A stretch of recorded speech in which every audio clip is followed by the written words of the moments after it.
How's it going, friends? It's the Violet Citizen here, and today we have week 5 of season 2 of the meme, in which we're going up against Schady and his team Bayern Munich. Links will be down in the description. Yeah, he has a team, I also have a team. His team is really versatile, and it has a lot of options with a lot of mons.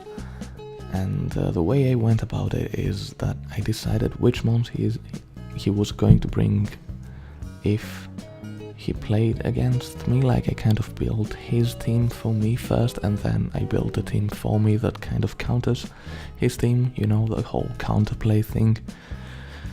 So yeah, I was fully expecting Mega Pidgeot, Klefki, Nidoqueen, Goodra in Electrode, and then the last spot was either going to be Starmie or Infernape realistically. Maybe Misdreavus was going to be good, but you know, it was pretty much 7 or 8 mons considered for this team.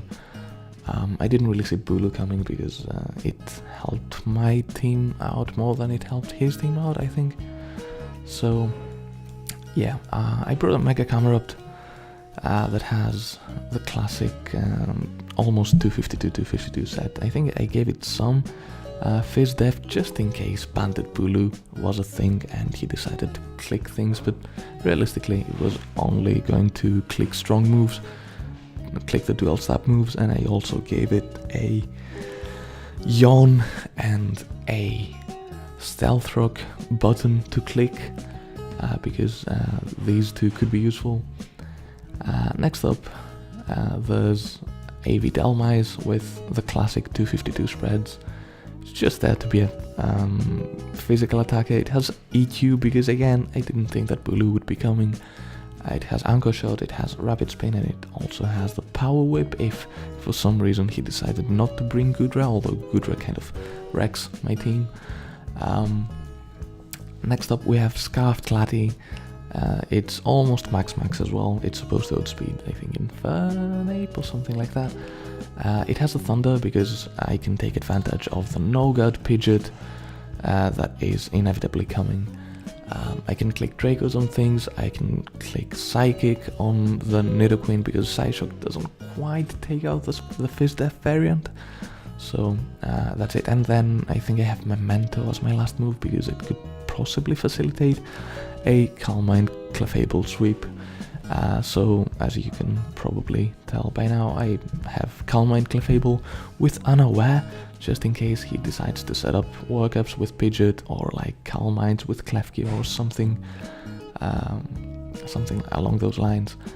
I do have the bad recovery move, not the soft boil, the other one, and also Moonblast and Fire Blast because I felt like Klefki would be more of an issue than Nidoqueen for this Clefable. And yeah, like the spread is not too straightforward. It's mostly physically defensive, but it also has a modest nature to get some useful 2-hit KOs and stuff, and some SPDEF investment to take like random sludge waves from like Goodra, things like that. So yeah, next up we have Crobat. It's a Bandibat. It's there to click Brave Bird and U-turn, and it also has 2 other moves that will never be clicked anyway, so you know, outspeeds Mega Pidgeot, really straightforward. It's a Crobat. Infiltrator in case he wants to sub with something, I suppose, but whatever. And last but not least we have the only real defensive check to Mega Pidgeot for my team, which is going to be a V Magnezone with Volt Switch, Flash Cannon, and Hidden Power Psychic because I felt like it's a decent coverage move because Nidoqueen is a switch-in and Infernape can be a switch-in if you're brave enough, so it kind of covers both of these. And yeah, what's the last move? Thunderbolt, I think? Probably Thunderbolt. It also has the Magnet Pull this time because Klefki really does well against the things that I have, and I don't want Klefki to be around and do things and stuff, so you know, I kind of didn't do the whole analytic thing and I went with Magnet Pull. So yeah, there's noise and stuff around. But let's just go into the game. I'm going to lead with Mega Camera because it has a pretty decent matchup against everything but the Starmie, and Schady leads with Starmie, so that's not the best matchup for me. I'm going to switch out, go into my Latios, dodge a Hydro Pump, and yeah, that is quite unfortunate for Schady. I don't think that it changes the overall course of the game, but maybe it changed some plays mid-game. We'll see, we'll discuss. So yeah, I'm going to click Thunder because I felt like Klefki was the safest option for him to switch into, and it does do a pretty nice amount, but it also kind of reveals that he's mostly SPDF, unless Klefki is really bulky, so I don't know. Thunder is going to connect. I'm going to switch out, going into my Magnezone, as I don't really feel threatened out by Klefki. Like, he could set up spikes, but that's the most threatening thing he could do. He could also HP ground, but it turns out that it's not HP ground, it's HP something else, probably water, I would assume, because Camera Up is also a decent switch. And yeah, now that I have the Magnet Ball, he cannot switch out. Like, he tried to switch out, we were in call, and he couldn't. So he's going to go for the Metal Sound. I'm going to go for the Thunderbolt. That's going to be more than enough to take out the Klefki with 2 hits. And I also outspeed the Klefki, which would probably imply that I'm Scarfed, question mark, maybe? I don't know. Although Scarf wouldn't accomplish much because max speed Pidgeot outspeeds anyway. So, yeah. Let's just go on with this. Schady is going to go into his Nidoqueen. I'm going to switch out, go into my Latios. As I'm not really afraid of the super effective hits, he's probably better off just either clicking rocks or clicking the ground move. So Latios is in before rocks, and I am free to click Psychic now that Klefki is not around.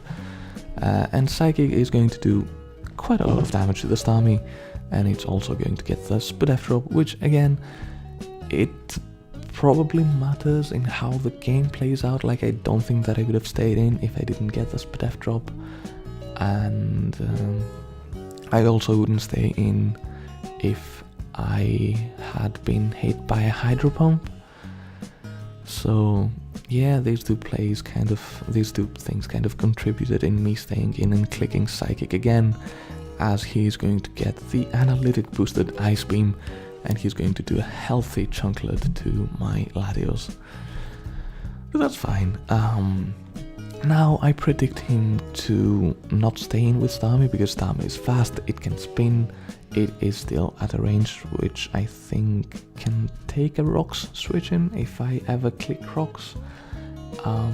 It is at, it's still useful, it can still click rock moves and go from there. So I'm going to switch out, going to my Delmise, take this opportunity to probably predict something that switches into Latios, which is going to be the Goodra.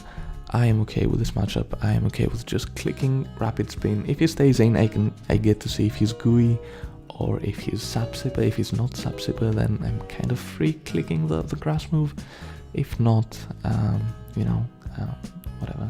But he doesn't stay in, he goes into Pidgeot, he makes the offensive switch, and Mega Pidgeot is going to take not much damage from the Rapid Spin, and it's going to probably fire off a Hurricane.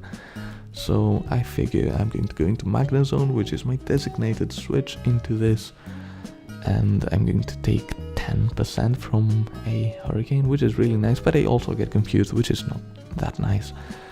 So here I'm expecting Nidoqueen to be the switch-in of choice, so I click Hidden Power Psychic, but on the next turn I predict him to predict me not staying in, since I'm confused and I don't really do much damage to it. I think I clicked Volt Switch right here because I knew that I was probably going to be slower.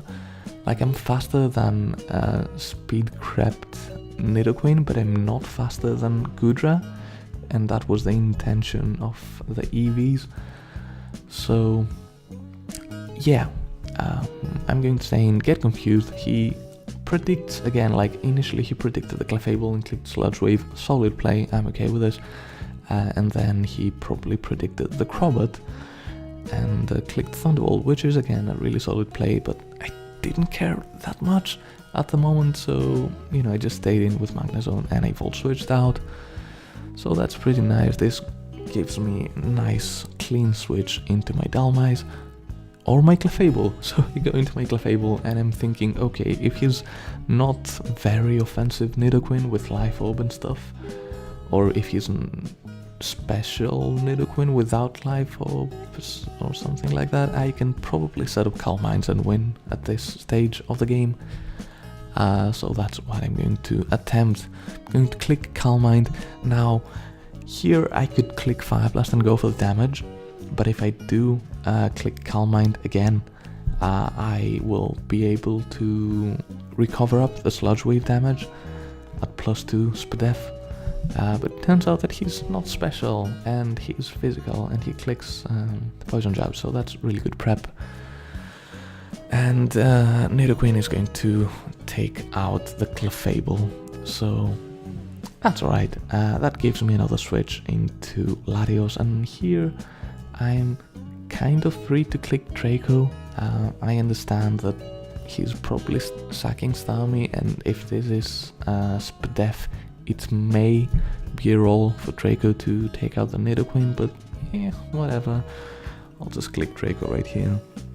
And Starmie is indeed the switching of choice. Of course, it drops to a Draco.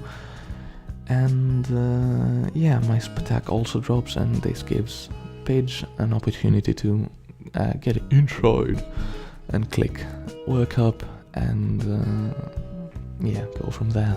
Now, Mega Camerupt doesn't quite get one-hit KO'd at +1 from Hurricane.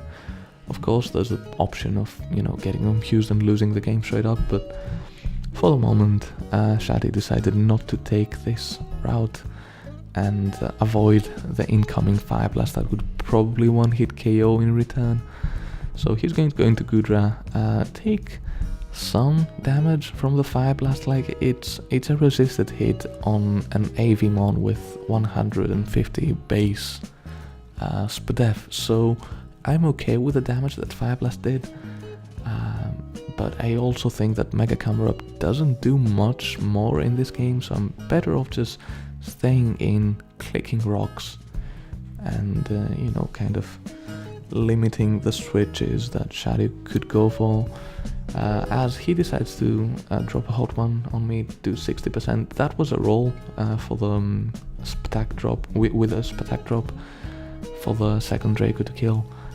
And Earthquake was, if I had a blank defense and SPDEF EV set, it could have been a better roll for him, for Earthquake to take me out, but I do have some PhysDef investment and I'm able to take an Earthquake and click Yawn, probably predicting the Mega Pidgeot on this turn, because Earth Power could do the things and the stuff to Goodra, like it would do a good 30% of damage, which would bring it in range of other offensive things to take it out. So, now Goodra is drowsy, it's going to click Earthquake again, Mega Camerupt is going to go down.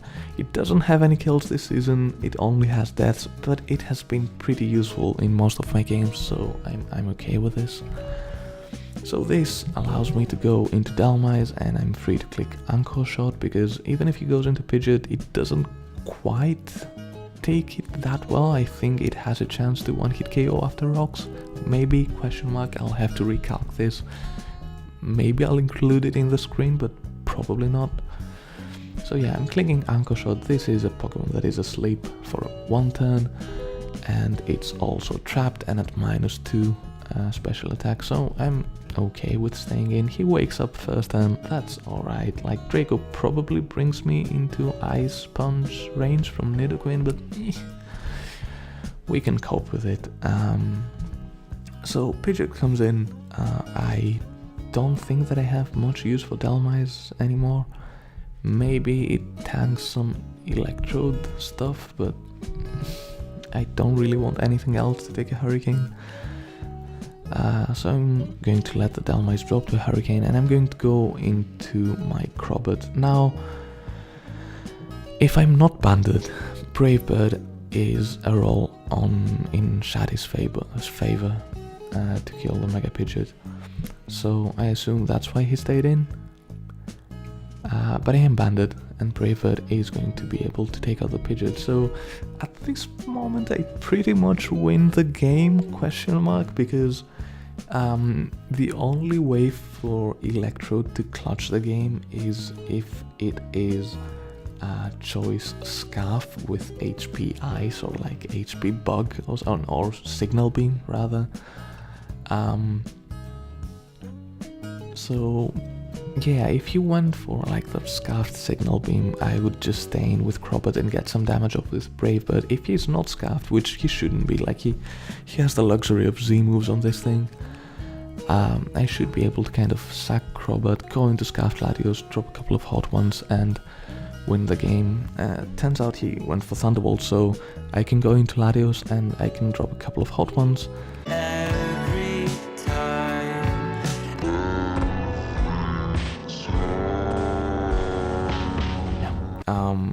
I'm going to drop the Signal Beam, and you know, he does reveal the Savage Spin Out. That's quite savage of him. I'm going to get a really useful crit that definitely changed the course of the game, and yeah, that's the nature of competitive Pokemon. GG to Schady. It was an enjoyable game, to be honest. Like, okay, hacks happens. And I suppose like I hacked him early on a bit. But yeah, we're 2-3. We're not having too many bad losses in this league. And yeah, hopefully next week we'll return with a non-postcom, more interesting and fun video. But for now, like, this will have to do. Thank you for watching. Have a wonderful day. Goodbye.